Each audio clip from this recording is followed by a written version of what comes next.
Welcome. My name is Markus Wesaw, and I will be your facilitator for this particular presentation entitled Disciplinary Program, a Brief Training on Contractor Expectations. Should you have any questions pertaining to the subject matter presented, feel free to contact me using the information presented on your screen. Let's get started. There are four primary objectives of this presentation regarding a disciplinary program within the workplace, as well as a general concept of contractor expectations. Firstly, it is important that each participant understand that safety is a definitive condition of employment. Secondly, one objective for each participant is to understand that safe work practices must be followed in the workplace. Thirdly, each participant should be able to describe some consequences from behavior in the workplace not consistent with the rules of safety. And lastly, managers and supervisors are expected to be able to apply the rules of safety and address safety violations found in the workplace in accordance with contractor expectations and company policy. As you can tell from these objectives, many employees and managers are not fully aware that safety is indeed a condition of employment. When employees do not follow the rules of safety, they create a significant liability to the employer and endanger their own health and safety. Managers and first line supervisors who do not commit to safety or do not otherwise enforce safe work practices within the workplace are creating liabilities and sustaining an unsafe work environment, which both are considered undesirable. I want to present a case study now that demonstrates both of these conditions. That is, an employee's blatant disregard for the rules of safety and a manager who consistently did not enforce an effective safety disciplinary program. A man worked nights as a forklift operator and was very experienced, having many years operating just about every forklift that there is. However, this particular employee loved to take his four-wheeler out for fun in the early afternoon, and in order to remain alert and effective, he would take naps in between truckloads during his shift at night. His favorite place to sleep was under the wheel of a giant forklift loader, which the wheel itself was 6 foot in diameter. The employee's first line supervisor found him sleeping underneath the forklift wheel on numerous occasions and only chewed him out a little bit for being lazy. The supervisor really didn't want any trouble, nor did he feel the need to take any further action with human resources on the matter. The supervisor found the employee two other times sleeping underneath the forklift and decided to let a sleeping dog lie, so to speak.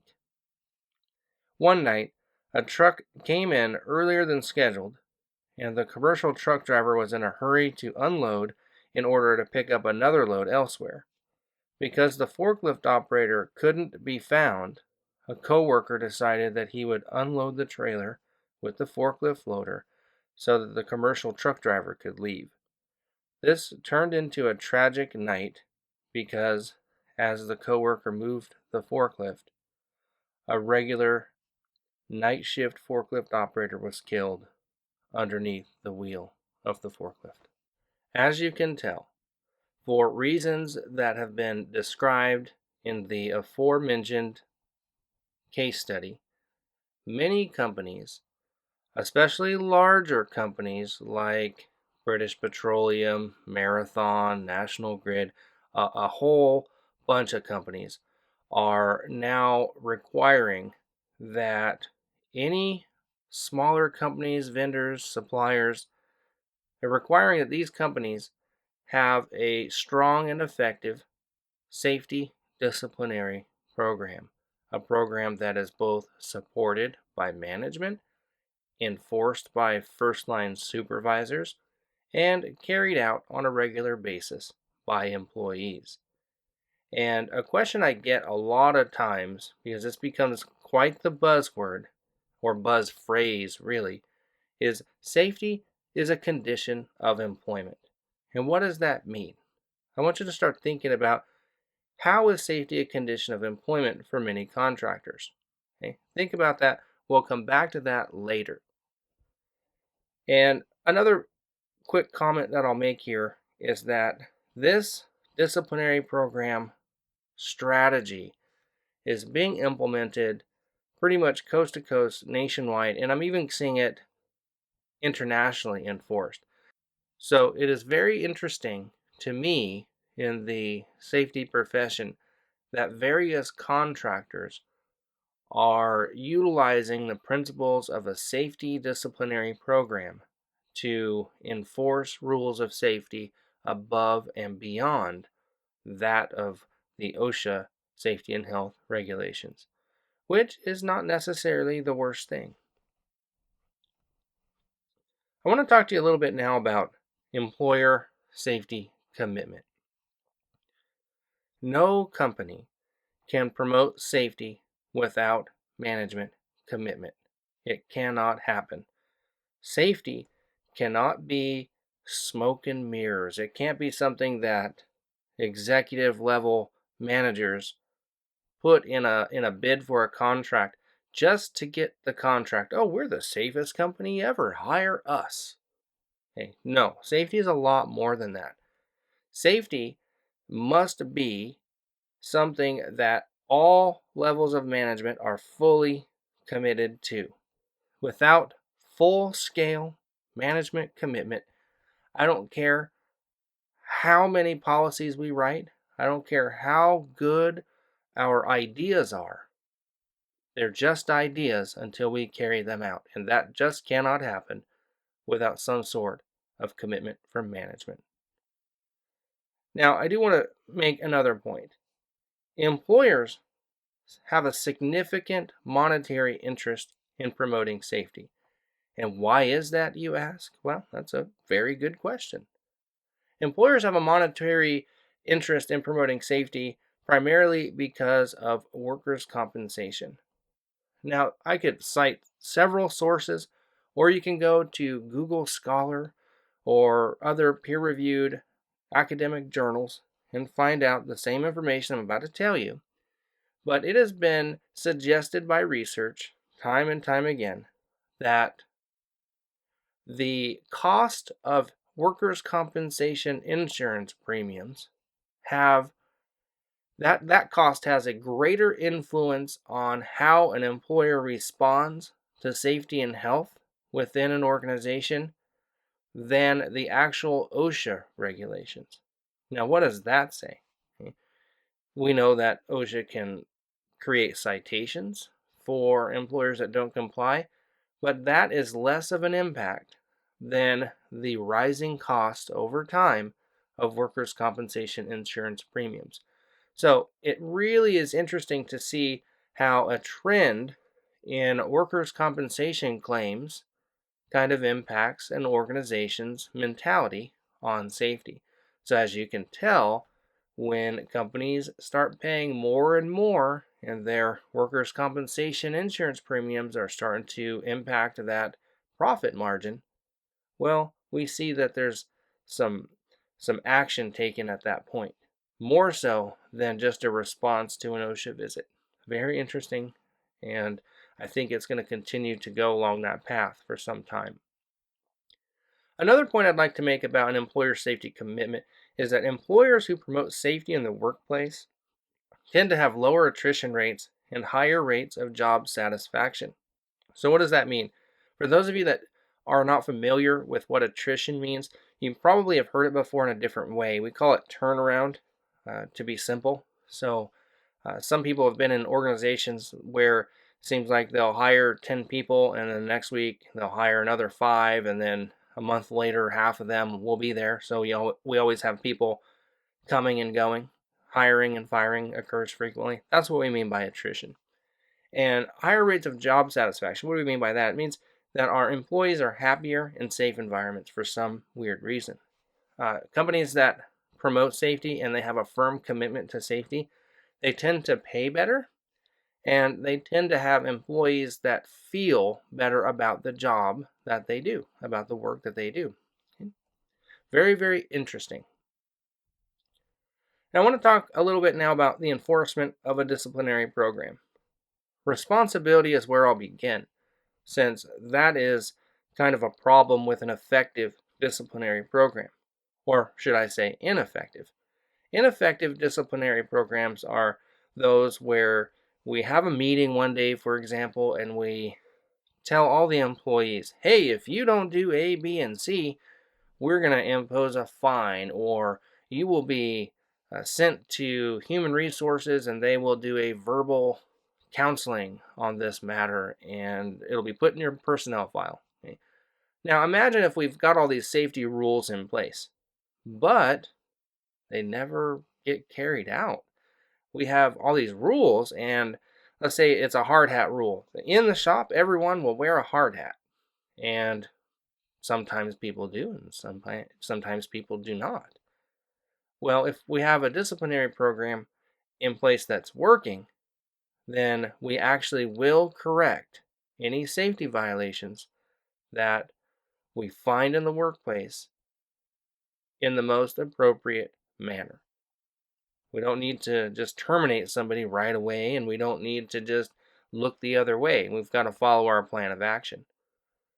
So responsibility is a really big component of a disciplinary program. We can't just, again, have this smoke and mirrors type safety disciplinary program because it just doesn't work. I see it all the time, and it absolutely becomes bothersome. Okay? People wonder, why are the employees so upset? Why is there dissension in the ranks?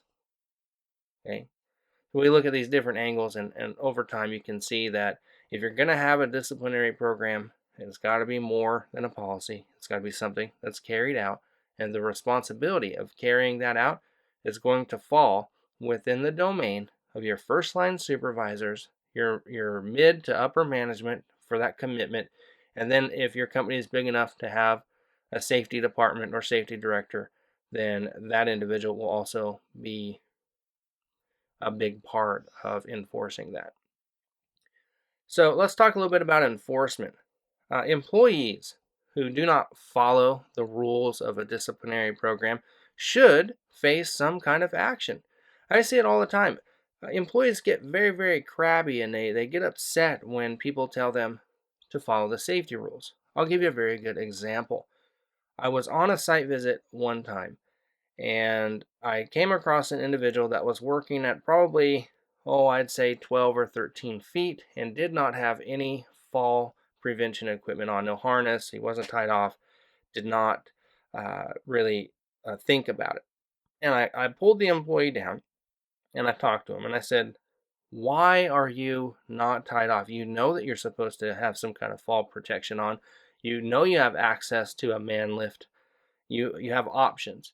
And the employee told me, well, it would take either 10 minutes to get the man lift, or it would take 10 minutes to go into the Connex, get my harness, put it on, and then tie off or use the man lift. And so I said, okay, well, what's wrong with that? And he said, well, the job takes me all about a minute and a half to do. And I said, well, if it takes 10 minutes to get a harness on or to get the man lift, and it takes a minute and a half to do the job, it sounds to me like this job is an 11.5-minute job. Okay. That's all the enforcement that was needed at that time, and I think I resonated a message with that employee. But as time goes on, we don't want to see employees repeatedly being reminded over the exact same safety violation. And for that reason, we need to have some kind of enforcement in place so that employees are very aware that if they continue to disregard the rules of safety, there might be consequences they just aren't too comfortable with.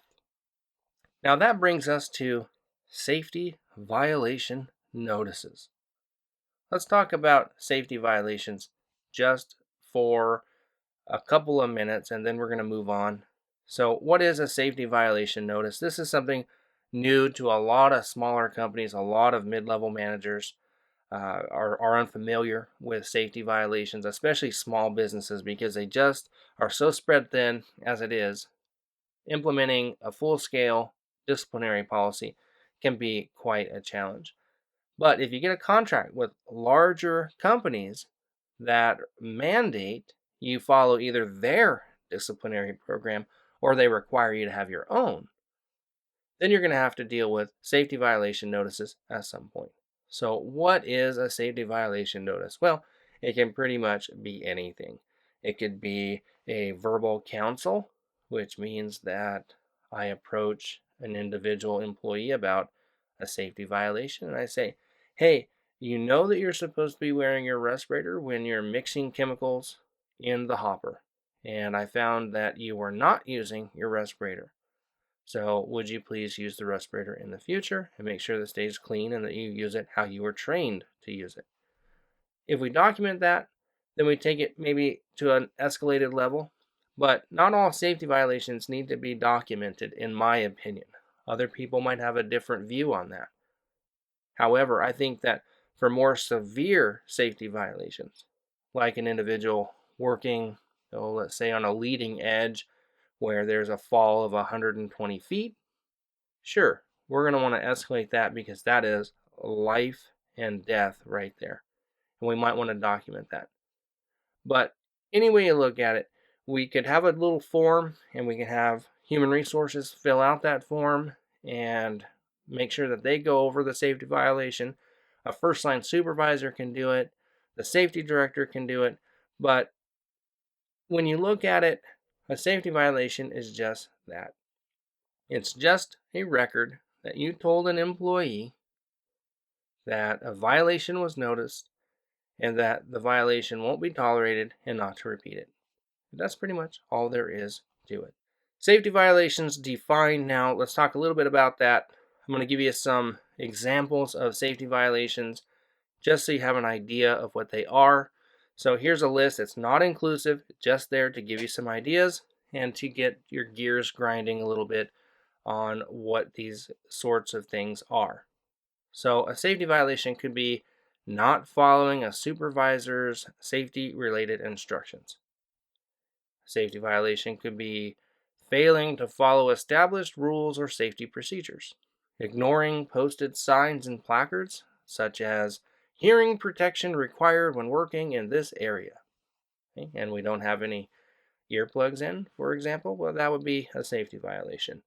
Here's my favorite: horseplay, improper use of equipment, and poor housekeeping. Those are all very common in almost every workplace. See guys horsing around. A lot of people get hurt that way. That's why that's a big safety violation. Shouldn't be tolerated. Improper use of equipment. Sometimes people go and do things with equipment that aren't really safe, and sometimes they're more for recreational amusement than anything else. And finally, my last example, a lack of concern towards safety instructions in general. And I think that it's important to define what a safety violation is and go over that with employees. And then what's more than that is you want to make sure that every employee fully understands that there are consequences, and you have to outline what those consequences are exactly so that they know. Periodic inspections of the workplace. Any full-scale and effective disciplinary program within any organization is going to have periodic inspections, okay?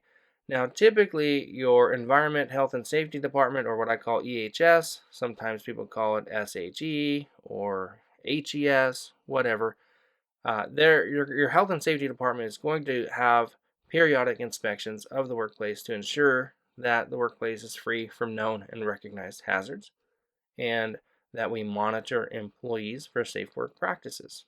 Okay? And finally, if violations or concerns are found, we have somebody talk with the supervisors and employees in that area who can effectively address those concerns or hazards. Now, keep in mind, a manager can do this. It can be a first line supervisor, it can be someone from the health and safety department.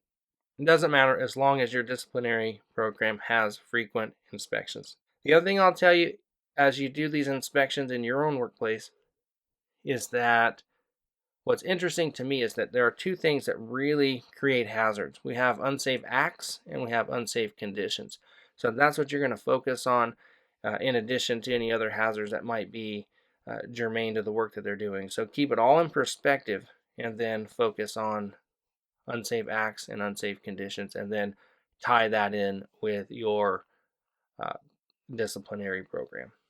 What happens if an employee fails to wear a respirator when it is required because it is uncomfortable?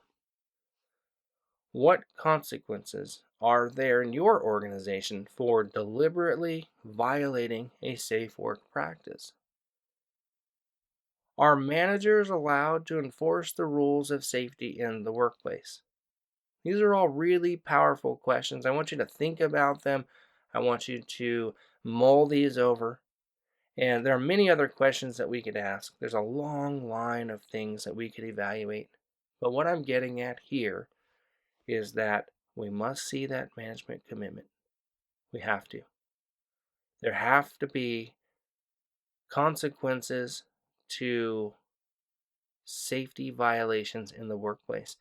They don't need to be drastic at first, but they should incrementally get worse up to and leading to termination. And managers should have the authority to enforce safety in the workplace. Too often do we find that managers lack authority. Managers are there and they're kind of production oriented and they're focused on what needs to get done. And sometimes they just don't have the authority that they need to carry out the rules of safety. So that's a huge problem. That's why I brought up these three questions. Respirators are a type of PPE, for example. What happens when people don't wear their personal protective equipment or PPE? What's the consequence? If there is no consequence, that's a problem. If your management team doesn't commit to safety, safety is a bunch of smoke and mirrors, that's a problem. So keep that in mind. Work towards continual improvement and understand that in a world where suppliers and vendors are becoming more and more utilized by large contractors, large corporations, safety is a condition of employment, which means your company's contract will likely have clauses that pertain to health and safety, that also pertain to safety training. Your employees are expected to work in accordance with established disciplinary program rules and safe work practices. And if they don't, you're going to have problems. So, again, let's summarize what we've talked about in our disciplinary program training here. Safety, again, is a condition of employment. You don't want to be safe, you're going to have a very hard time getting contracts for your company. You're going to have a very difficult time maintaining your health and safety regulations, because if employees are allowed to do whatever it is they please, whatever is most comfortable for them, that's going to lead to unnecessary problems like injuries, illnesses. And I want you to think about those safety violations. Okay, and I want you to connect safety violations like any other common workplace violation, like tardiness or being absent or poor work performance. Okay? Think about safety violations along the same lines and try to implement that in your organization. Finally, in summary, I'm going to tell you this. Management should strive for continued improvement. So strive for that. You're not going to effectively be able to correct every problem overnight. I always say this in my professional practice, and I'll say it here. Try to phase things in as you can. Try to get better and better as you grow and as you develop within your organization, as you expand or contract. You can do the best that you can to get better. There's always room for improvement. My name is Markus Wesaw, and I've been your facilitator. And I hope you enjoyed the training. I hope that you got as much from it as possible. And I thank you for listening in and have a great day. Thank you so much.